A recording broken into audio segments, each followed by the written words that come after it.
मेरा नाम नुसरत है। मेरे शौहर का नाम अमजद है। हम सफ़ेद पोश लोग हैं।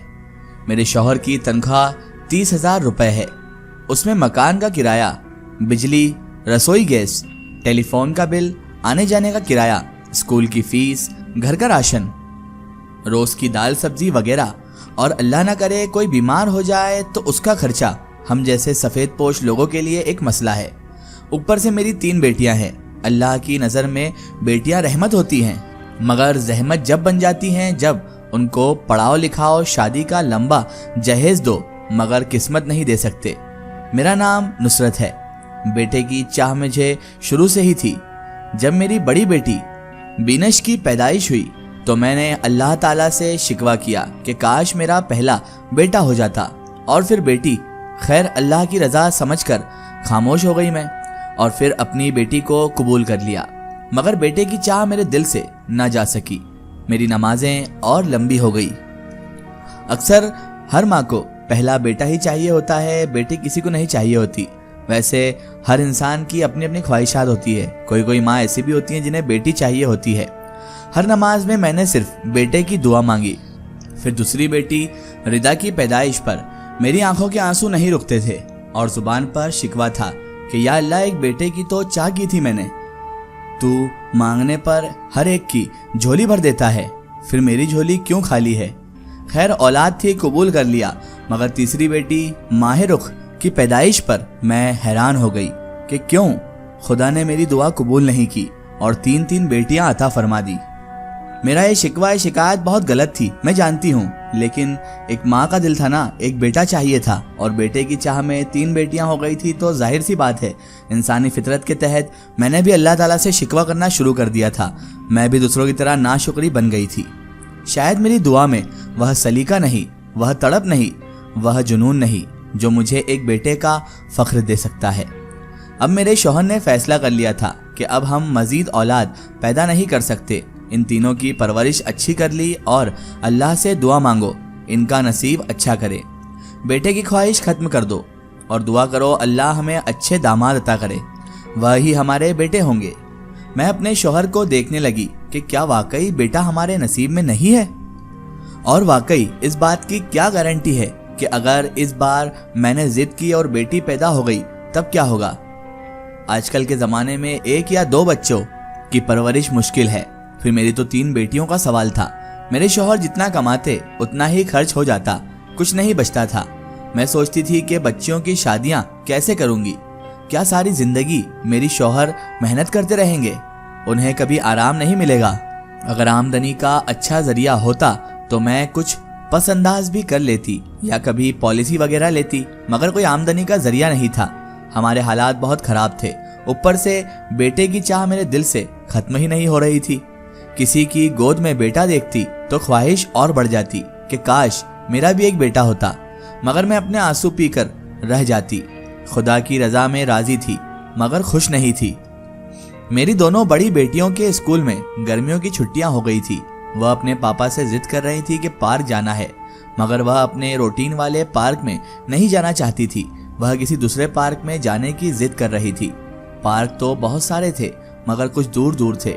दूसरे पार्क में जाने के लिए किराए की ज़रूरत थी, मगर फालतू पैसा खर्च करना हमारे बस में ना था, क्योंकि हम जैसे तैसे इतने पैसों में अपना गुजर बसर ही कर रहे थे, क्योंकि महंगाई का दौर है और आप भी जानते हैं कि पैसे किस तरह से खर्च होते हैं।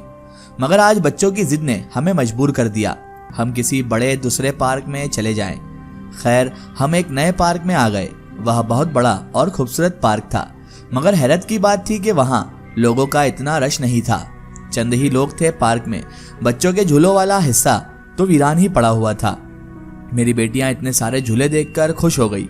वह झूले झूलने लगी। हम भी पार्क पर तबसरा करने लगे, यानी हम भी पार्क में टहलने लगे। पार्क तो बेहद अच्छा है, मगर लोगों की रौनक नहीं है, खाली पड़ा है, चूंकि झूलों वाली साइड पर तो कोई है ही नहीं।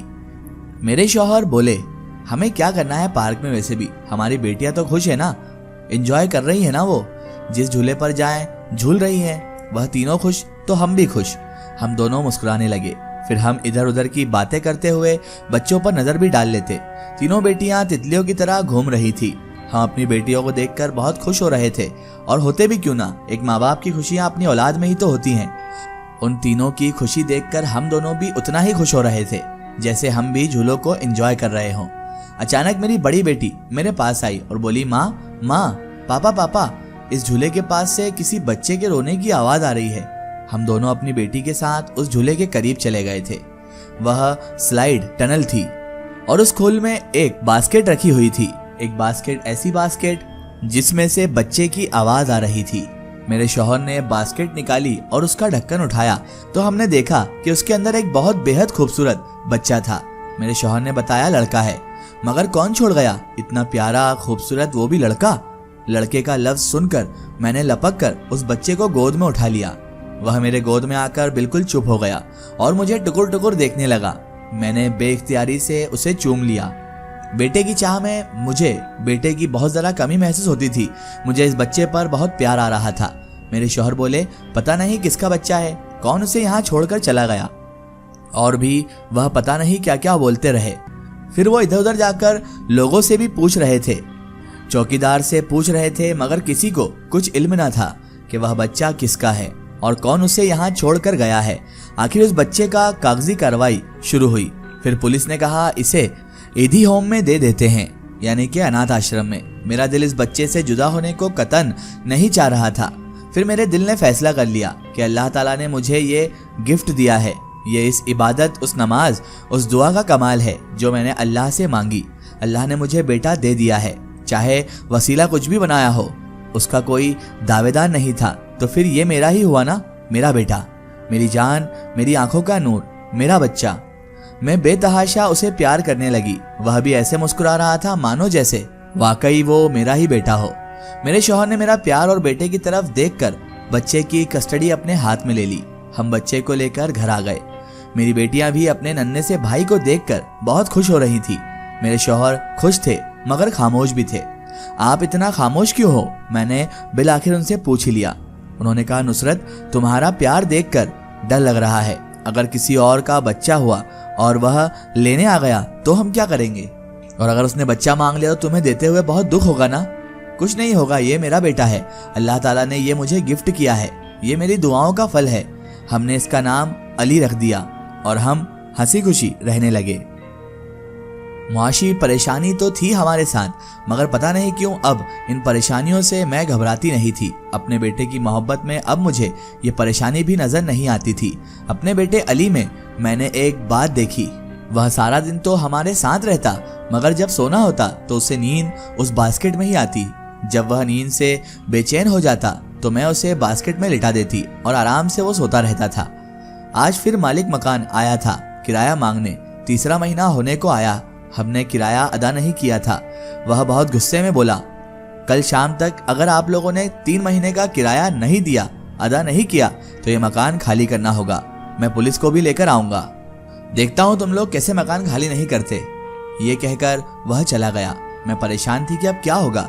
इस महीने हमें अली, हमारा बेटा, मिल गया था। इस वजह से उसके कपड़े, दूध वगैरह पर काफी खर्चा हो गया था। 5,000 रखे थे मैंने, मगर मकान 10,000 किराए पर था। ऊपर से 3 महीने का किराया, मतलब था 30,000 रुपए। कहाँ से आएंगे 30,000 रुपए, क्या होगा। मैं इसी फिक्र में परेशान थी कि मेरे शौहर भी आ गए। मेरा उदास परेशान चेहरा देखकर पूछा, क्या हुआ है, क्या हो गया तुम्हें। मैंने तमाम बात बताई। वह भी परेशान हो गए, सोचने लगे कि अब 30,000 रुपए कहाँ से आएंगे।